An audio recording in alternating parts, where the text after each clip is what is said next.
경기대학교 적성이죠. 네, 경기대학교 적성이면 이제 저희가 아마 이제 여러 개의 단어를 좀 나뉘어 있을 건데요. 이제 전체 10강으로 진행을 할 겁니다. 전체 10강으로 진행을 하게 되고요. 일단은 처음에 하는 내용 자체는 이제 뭐가 나오는 거냐면 기초수리력에 관련됐던 내용이 나오는데, 일단 교과서 유형이라고 되어 있었던 것 중에서 어떤 거냐면 첫 번째 나온 게 연산이죠, 연산. 그래서 이게 2강으로 구성이 되고요.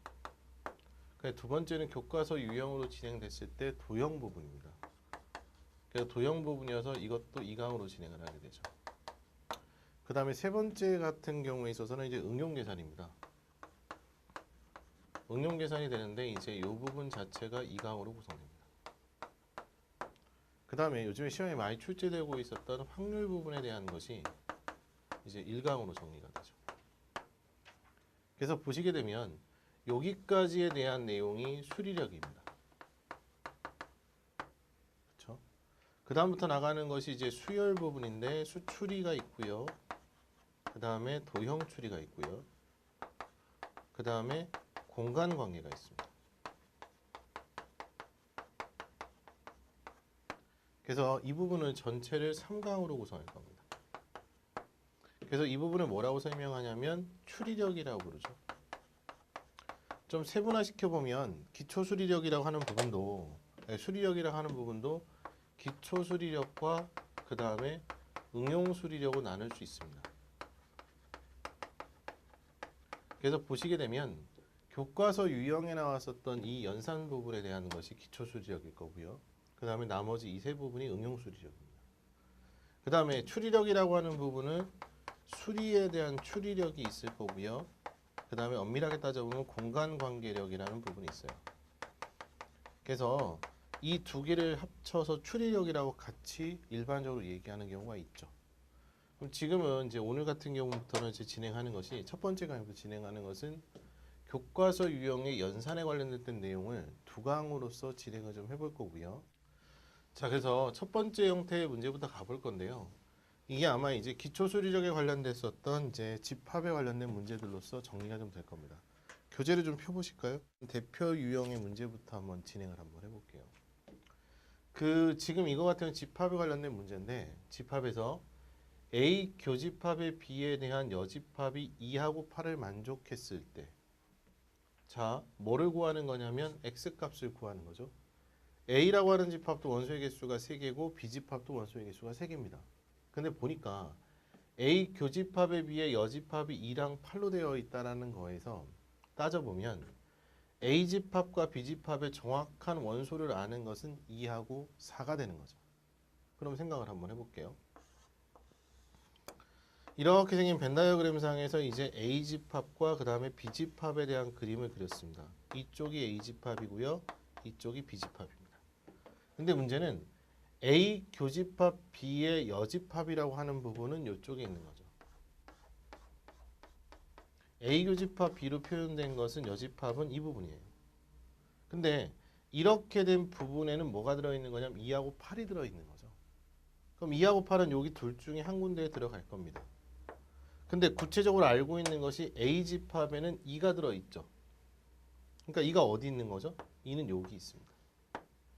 4라고 하는 놈은 모르겠어요. B집합 내에 4는 분명히 들어있어야 되는데 이 두 개 값은 구체적으로 모르기 때문에, 자, 여기에 들어갈 4는 이쪽에는 들어갈 수가 없죠. 여기에 없기 때문에 따라서 4는 여기에 들어갑니다. 그러니까 이 4라고 하는 부분을 생각해 보시게 되면 이 4라고 하는 이 값 자체는 A집합 내에 들어있는 거죠. 그래서 결국 두 가지 케이스입니다. 첫 번째 케이스는 뭐가 되는 거냐면 x-2라고 하는 값이 4가 되든지, 두 번째는 3x-9라고 하는 놈이 얼마가 되는 거죠? 4가 되는 거죠.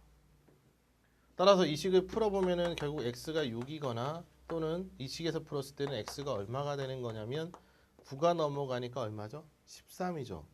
따라서 3분의 13이거나 둘 중에 하나입니다. 물론 이제 선지를 보다 보니까 답이 3번인 거는 금방 찾아낼 수 있죠.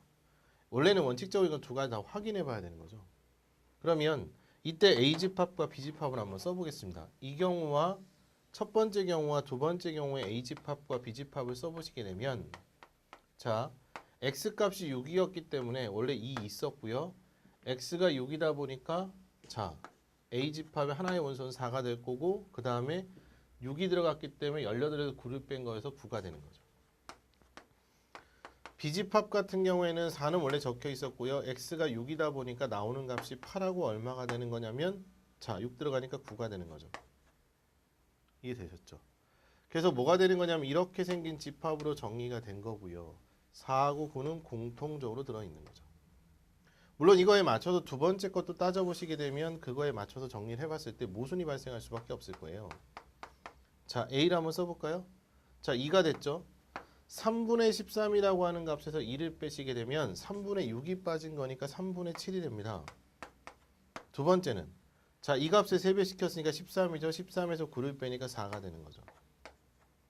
B집합 같은 경우 따져볼게요. B집합은 처음에 4가 정리되어 있었고요. 3분의 13이 들어가면 3분의 13의 2배니까 3분의 26이었죠. 근데 거기서 4를 빼니까 3분의 12가 빠졌죠. 3분의 14가 됩니다. 자, 세 번째 거 계산해 볼 겁니다. 3분의 13에다가 3을 갖다 더했어요. 3분의 13에다가 3을 더하겠다는 얘기는 3분의 9가 더해지는 거죠. 따라서 3분의 얼마가 되는 거죠? 9가 더해지니까 22가 되는 거죠. 맞죠? 그러면 A 교집합에 비해 여집합이 2나 8이 될 수는 없어요. 왜냐하면 공통된 것은 4밖에는 없잖아요. 그러면 A 교집합 B의 여집합은 2, 3분의 7, 3분의 14, 3분의 22로 표현돼야 되는데 그 표현식이 아니니까 분명히 모순이죠. 따라서 2번은 답이 될 수 없는 케이스입니다. 근데 자, 지금 제가 다시 한번 정리해 드릴게요. 적성 문제를 푸는 데는 시간적으로 되게 촉박합니다.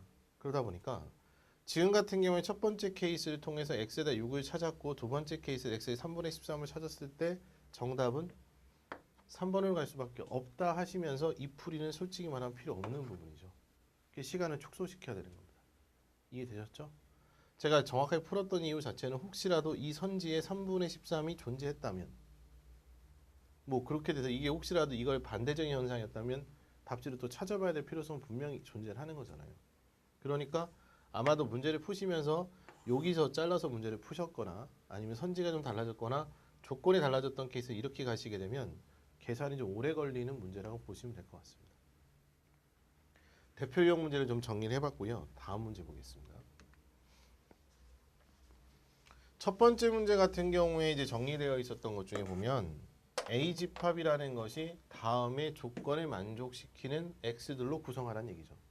근데 내용이 x라고 하는 값 자체는 8의 배수, 5보다 작은 8의 배수를 쓰는 겁니다. 그러니까 뭐 예를 들면 여기다 10을 갖다 쓰게 되면 자, 이 10보다 작은 8의 배수는 8 하나밖에는 없죠. 근데 문제가 뭐라고 되어 있냐면 이것이 공집합이 됐다는 겁니다. 그럼 공집합이 됐다는 얘기는 8의 배수라고 하는 것은 얼마부터 출발하는 거냐면 8, 16, 24 이렇게 나가는 거기 때문에 8의 배수는 8부터 시작이죠. 그러면 이 조건에 만족시키는 것이 공집합이 된다는 것은 여기 들어가는 것이 8보다 큰 쪽의 숫자는 전혀 아니면 되는 거잖아요. 따라서 여기에 들어갈 수 있는 것은 1, 2, 3, 4, 5, 6, 7이죠. 7보다 작거나 같은 8의 배수는 공집합. 6보다 작거나 같은 8의 배수는 없으니까 공집합. 따라서 여기 네모에 들어갈 수 있는 값의 개수 자체는 몇 개가 되는 거냐면 7개라는 3번의 결론을 내릴 수 있습니다. 이해되셨나요?